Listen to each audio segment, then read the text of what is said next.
They called it the Karuka, a heavy, iron-tipped beast of a plow that could tear through the thick, unyielding soils of northern Europe, clay-rich, rock-strewn, and long considered unfit for agriculture. It would change everything, but no invention, no matter how brilliant, is born in peace.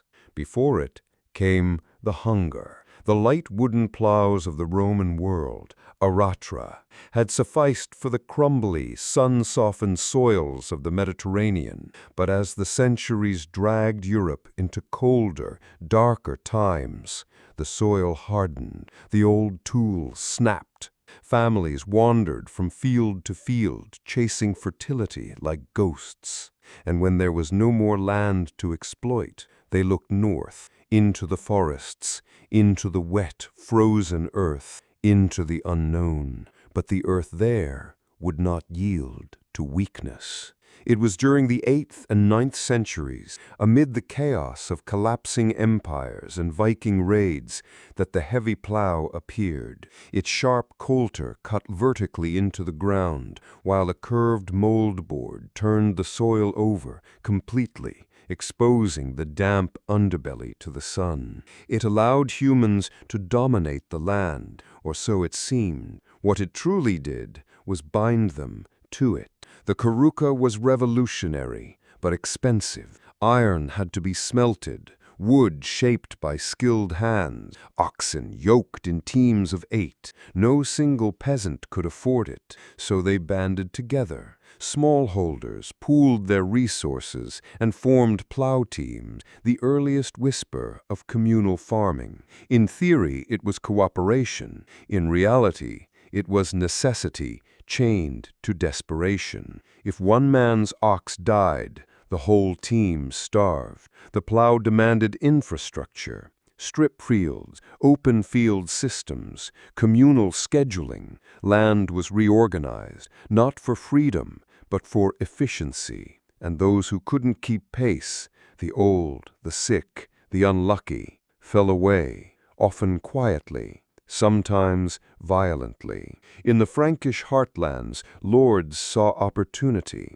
They granted lands to peasants on the condition that plowing would serve the manor first. Men plowed for themselves only after they'd broken their backs for the local baron. Innovation, yes, but built on the spine of feudal obligation. Blood and soil. That was the pact. The earth itself changed. Dense forests were slashed open to make way for arable land. Swamps drained.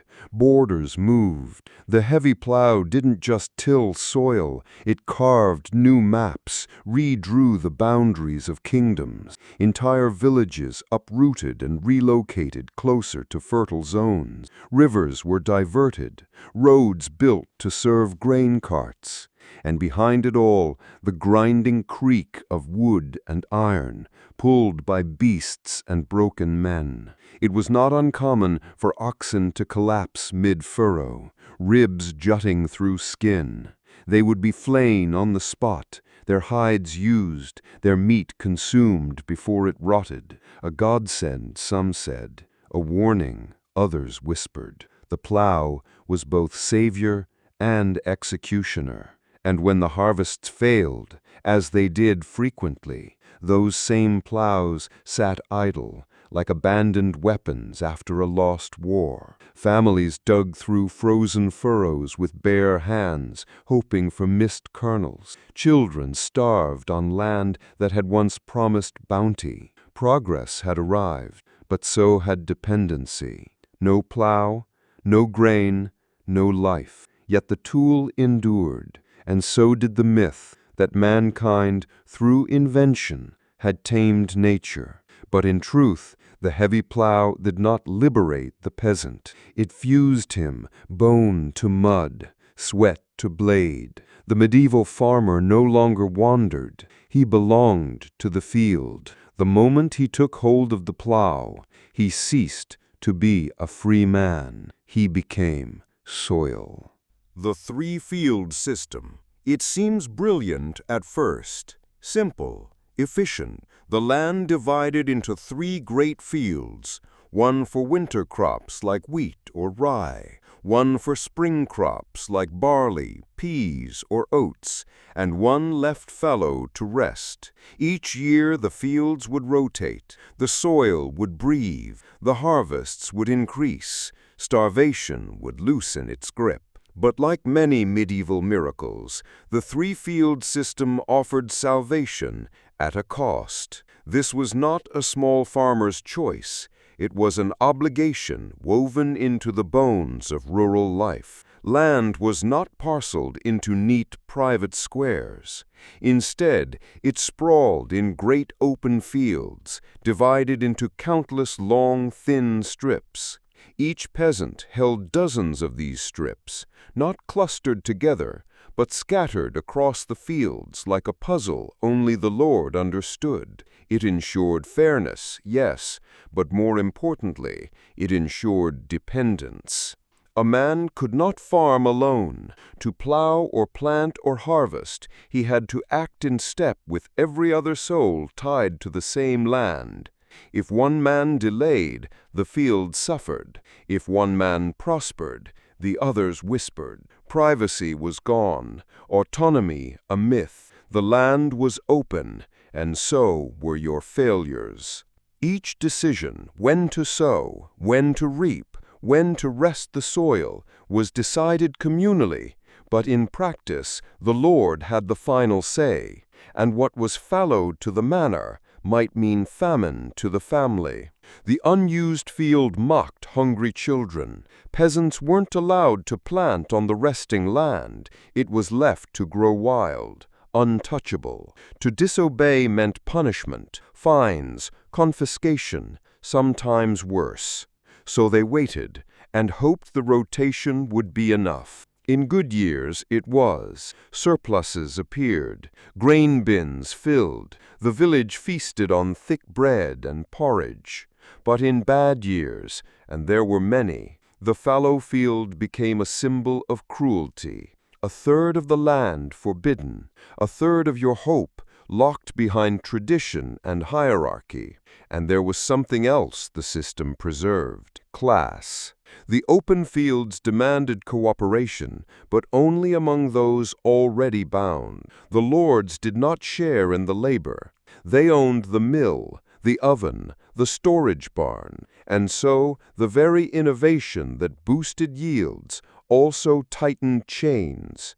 The more food a village could grow, the more its surplus fed the manor, not the mouths who bled to sow it. Innovation had not brought freedom. It had optimized servitude. Children were born into their strips of land. They learned to walk between furrows, to identify each neighbor's plot by the lean of a scarecrow or the twist of a boundary stick. They knew the schedule: sow in October, reap in August, fear the winter always. And they knew this, too: nothing they worked would ever truly be theirs. The 3-field system fed Europe for centuries. It reduced famine. It expanded the population. But beneath that surface of order was a quieter truth: that progress in the medieval world did not mean opportunity. It meant endurance. And the field never forgot who belonged to it. The rise of organic fertilizer. To grow life, you had to work with death. In the medieval world, fertility was never guaranteed. It was wrestled from the soil with filth, labor, and desperation. The people of the land understood one grim truth: without manure, the fields would die. And so they scraped it from every corner of life. Animal dung was precious, collected from oxen stalls, pig pens, goat yards, piled high in steaming mounds behind every thatched cottage. It wasn't waste, it was wealth. The stench that clung to villages was not shameful, it was survival. Mothers taught their children how to tell the difference between hot dung, still rich and steaming, and spent dung, leached and dry. Fertile earth was not brown, but black, wet, rank, and crawling. They gathered night soil, too, human waste, from chamber pots, from the shallow ditches beside huts, from makeshift latrines in the woods. Some towns paid the poor to carry it in buckets to the fields. Others did it in silence, always at dawn, always before the sun could expose the shame. It was dangerous work. Diseases spread, skin rotted. But if the barley grew tall that year, it was worth it. Composting was an art passed down in whispers. Dead animals, straw, rotting vegetables, all layered and turned. The decomposition was watched like a fever. Too wet, and it soured. Too dry, and it failed. Worms were welcomed, maggots less so. A good compost pile steamed in winter like a sleeping beast. Even ashes were saved. After every fire, peasants sifted through cold hearths for wood ash, rich in potash and lime. Scattered across acidic fields, it softened the soil, fed the crops. Nothing burned was ever truly lost. Still, no amount of dung could guarantee life. So they prayed. Before sowing, fields were blessed. The first furrow was often made with solemnity, a silent hope that God would find the soil worthy. The church preached that poor harvests were punishment, but peasants knew better. Sometimes the rain simply didn't come. Sometimes it came too much. And sometimes the earth was simply tired, so they added more dung. Each planting season was a gamble. Manure spread like a bribe across the land. Please, they begged, through every bucket dumped and every back broken, let something grow. Let the children eat. Let this not be the year we bury the young beside the seeds. Innovation did not look like genius. It looked like filth under the fingernails, a smell that never left the skin, and a whispered prayer over a pile of rot. And still, they called it farming.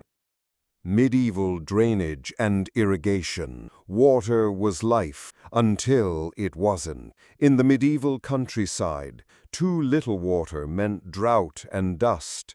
Too much meant rot, disease, and ruin. Between these extremes lay the tightrope of survival. And to walk it, peasants dug, with spades, with hands, with whatever strength they had left after days in the fields. They carved ditches through earth that didn't want to give. Drainage was not strategy, it was desperation. The lowlands of England, the flat plains of the Netherlands, the marshes of Poland, all were riddled with shallow trenches, hand-dug over generations.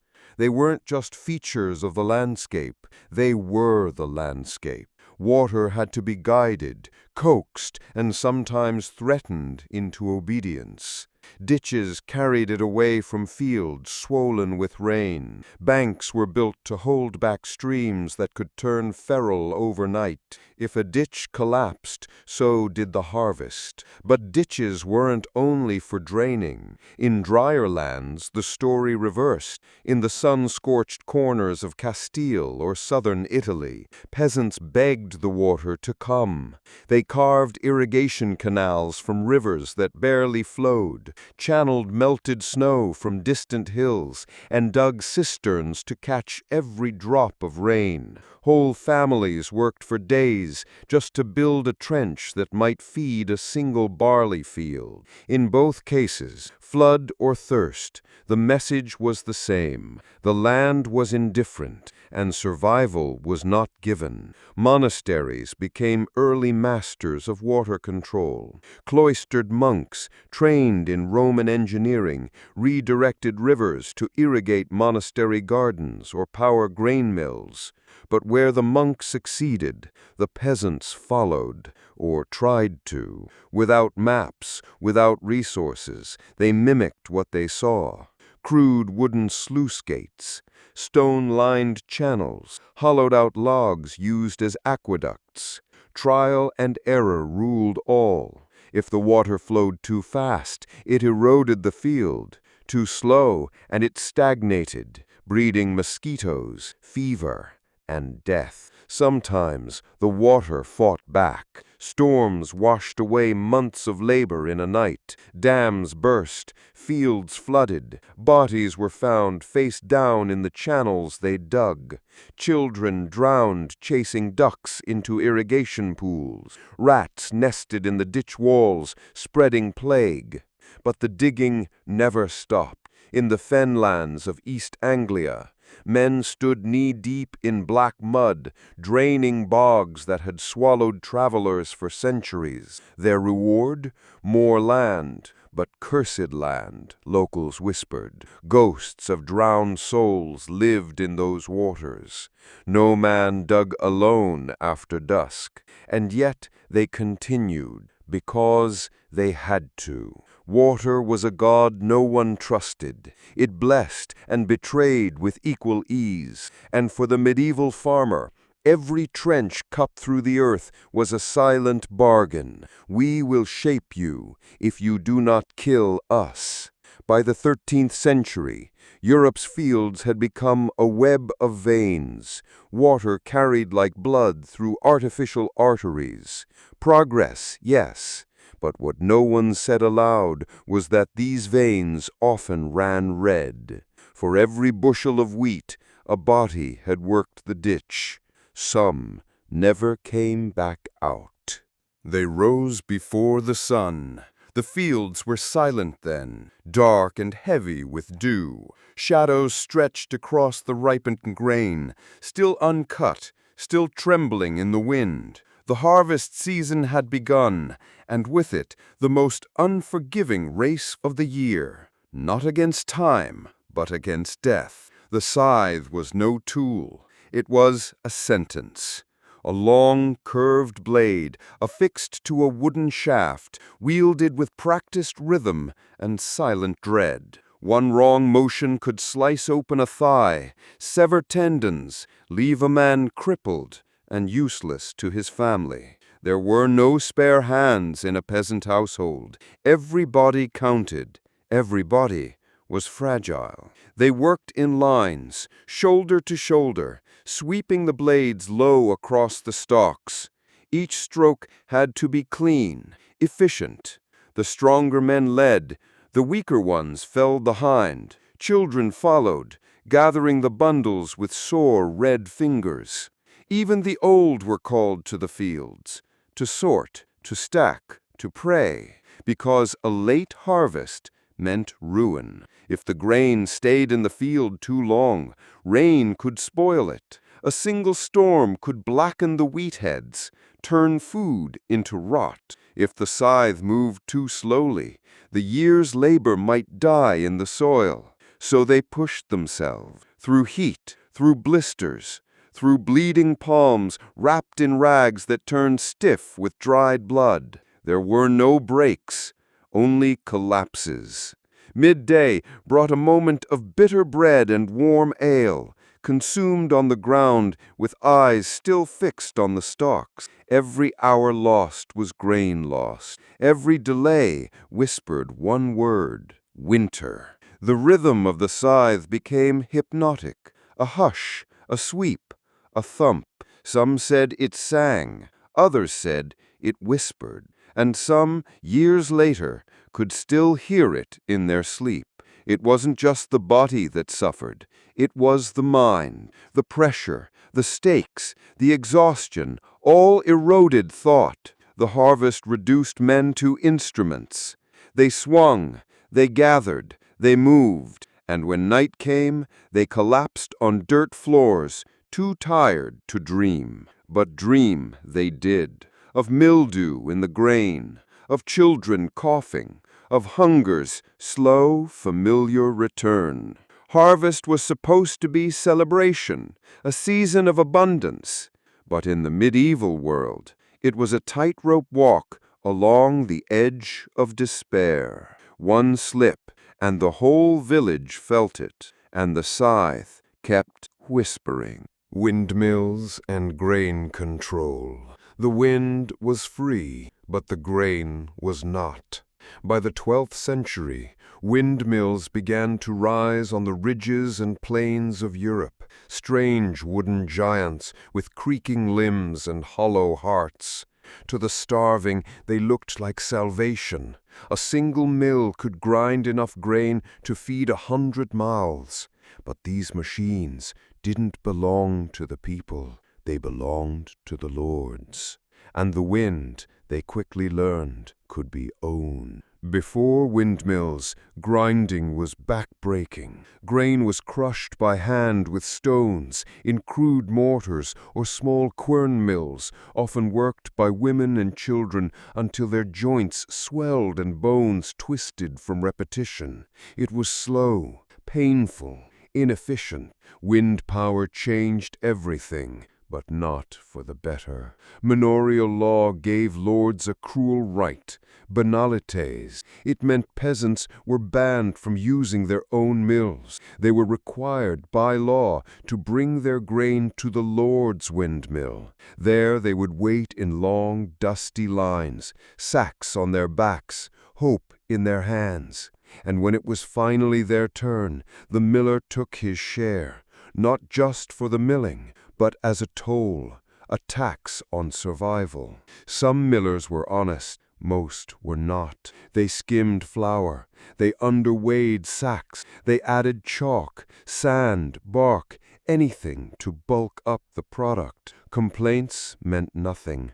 The miller answered only to the Lord, and the Lord answered to no one. And so the wind became another gatekeeper. It blew freely across the fields, turned the great sails, rattled the gears, and fed a system that left peasants hungrier than before. Worse still, the mills did not grind when the wind was still. Villages prayed not just for rain, but for breeze. In winter, the sails froze. In summer, they jammed with dust. And when they broke, peasants waited and starved. Some defied the law. They built secret hand mills in forest clearings, grinding in silence. If caught, they faced harsh punishment, fines, beatings, or worse, public shaming. To grind your own grain was theft, stealing from the very wheat you had grown. And yet they tried, because flour meant bread, and bread meant life. The windmill stood at the heart of the village, not as a symbol of progress, but of power. It loomed above the cottages, casting long shadows over the thatched roofs. Children grew up watching its sails turn like clockwork, a reminder that even nature itself had been folded into the machinery of control. It was said that when the windmill was quiet, the village held its breath, not because the grinding had stopped, but because power had paused, and for a moment the people could remember silence. The windmill didn't hum, it growled, and as it turned, it devoured grain, labor, dignity, and gave back crumbs wrapped in the illusion of innovation.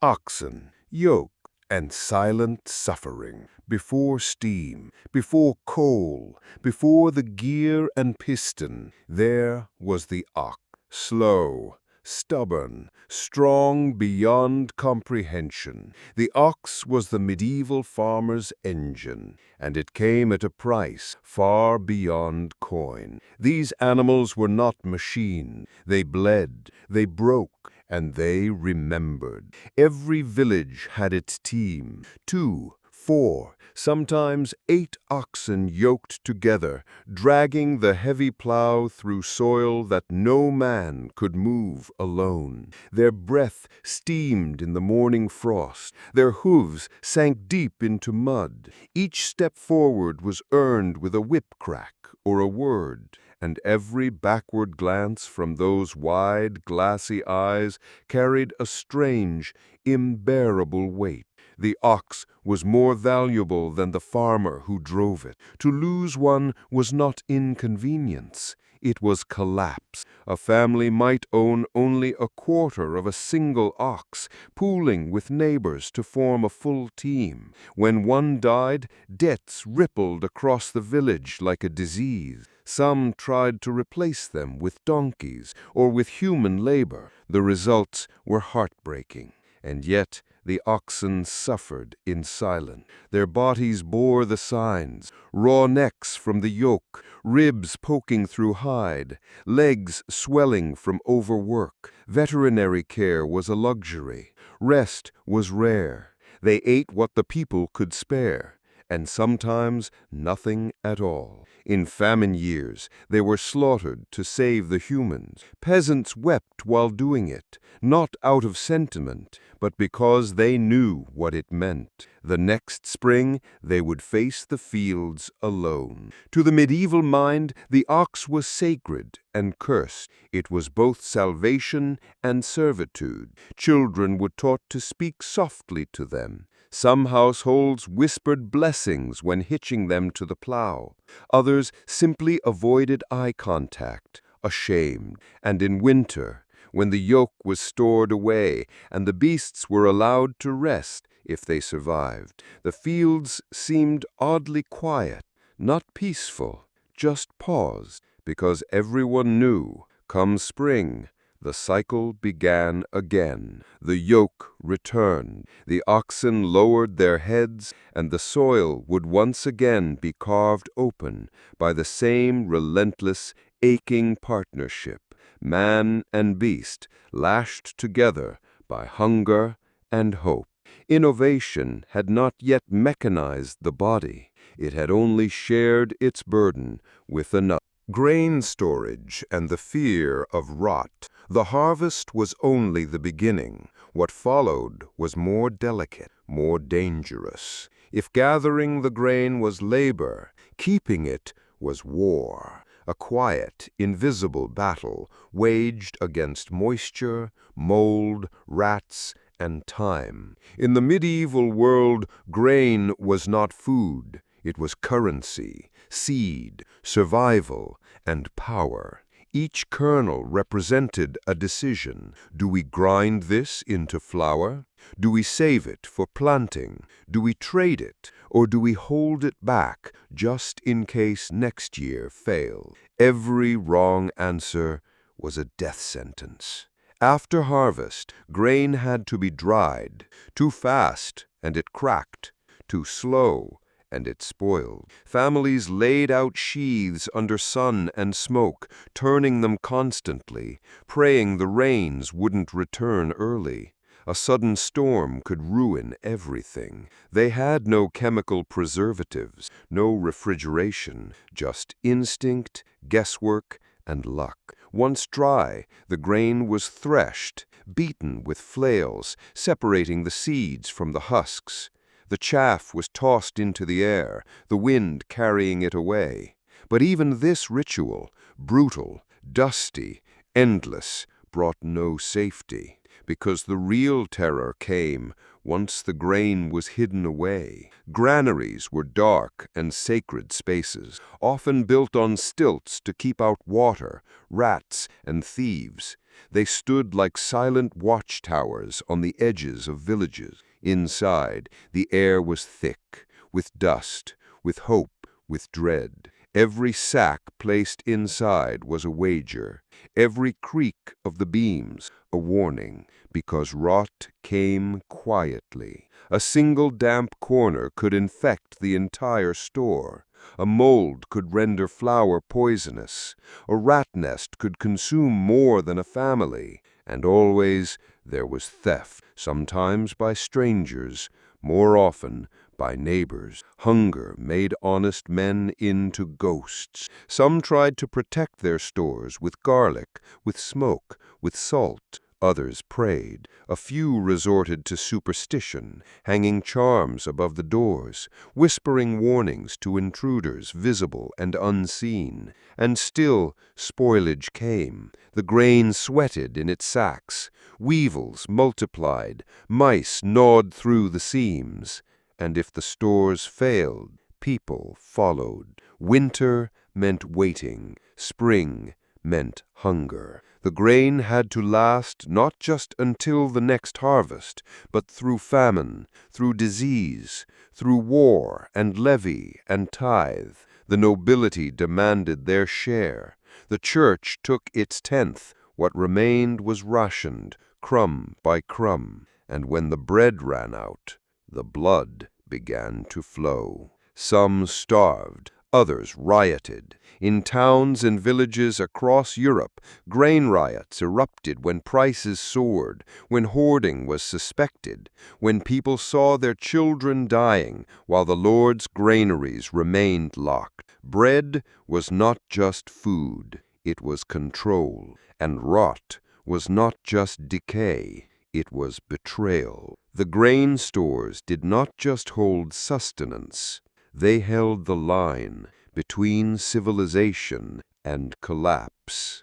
They once called it the commons, not just land, but life itself, rolling meadows, thick woods, winding paths between fields. It belonged to everyone and no one. You could graze your animals there, collect firewood, forage for herbs, pick berries for your children's mouths. It was an unspoken promise between the people and the land. If you respect me, I will feed you. But promises die under pressure. By the late medieval period, that shared birthright began to vanish, fenced, chartered, and carved apart by the rising appetite of the powerful. Lords, abbots, and crown-appointed stewards began enclosing land that had been used freely for generations. Tall hedgerows sprang up like walls, ditches deepened, signs were posted, trespass became theft. The forest, once open and living, became forbidden. At first it was subtle. A stream once used for watering sheep, suddenly claimed by a baron. A grove where villagers gathered kindling, suddenly declared private hunting ground. Then it escalated. Entire hillsides were enclosed for pasture. Trees were felled not for firewood, but to clear space for wool-producing sheep, the golden profit of the rising textile economy. Sheep fed lords, people did not. Peasants were driven out with parchment and threats. Those who resisted were crushed with law. The word enclosure never sounded cruel, but it meant eviction, hunger, and silence. Whole villages watched as the paths they'd walked for generations were blocked overnight. For the poor, it was an erasure. With the commons gone, families froze in winter for lack of fuel. Children went barefoot because bramble patches, once picked for food and medicine, now lay behind hedges. Some villagers risked it anyway, sneaking over fences at night, gathering mushrooms by moonlight, cutting deadwood with shaking hand. If caught, they were fined. If they couldn't pay, they were jailed. Some disappeared into the woods and never returned. They were not criminals. They were foragers turned outlaws, punished for surviving in a world that had turned its back. The forest was still there. The trees still grew. The streams still ran. But the invitation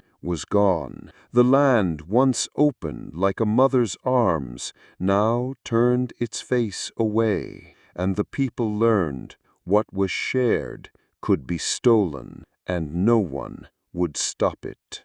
Knowledge, lore, and rebellion. They had no books, no parchment. Most could not read, but knowledge lived, not in ink, but in memory, mouth, and muscle.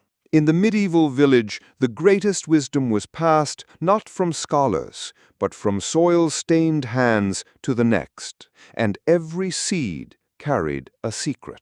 Grain wasn't chosen at random. The old women, keepers of baskets and curses, knew which wheat survived the floods, which barley sprouted quickest in cold ground, which oats could stomach thin soil. They selected their seeds not by size, but by feel, by instinct, by the rhythm of seasons carved into them like rings in a tree. These choices were acts of survival, but in time they became something more. They became resistance, because with every season the peasants learned which fields yielded best, which lords took more than they gave, which rules bent and which broke. When the church's blessings faded and the hunger returned, they remembered who fed them and who took their food. Songs were passed in the fields, lullabies that listed planting times, chants that counted the moon phases for sowing, proverbs that warned of frost, of pests, of dishonest millers. This wasn't folklore. It was strategy disguised as superstition. And behind it all, silence. The kind of silence that builds not from ignorance, but from watching, waiting, understanding your place in a world designed to keep you in the mud, and knowing that mud remembers. By the 14th century, cracks began to show. Famine, plague, war. The Black Death hollowed out entire villages, but those who remained emerged with something more dangerous than fear. They emerged with question. Why do we starve when the fields are full? Why must we tithe to a God who does not feed us? Why do the lords live fat behind stone while we bury children in shallow, unfertilized graves? From these questions came whispers, and from whispers came rage. There were uprisings in England, in France, in the German principalities. The pitchfork and sickle, once tools of toil, became weapons. Banners were raised not with the promise of victory, but of dignity, of land reclaimed, of seed sown not in service to a lord, but to a life. Most revolts were crushed. The soil drank their blood again. But something remained. In every cracked granary wall, every hedgerow scaled in the night, every seed tucked into a child's pocket, the resistance lived on. It wasn't rebellion for glory. It was survival that refused to kneel. And in the end, it was not the sword or sermon that kept the people alive. It was the seed and the hands that dared to pass it on.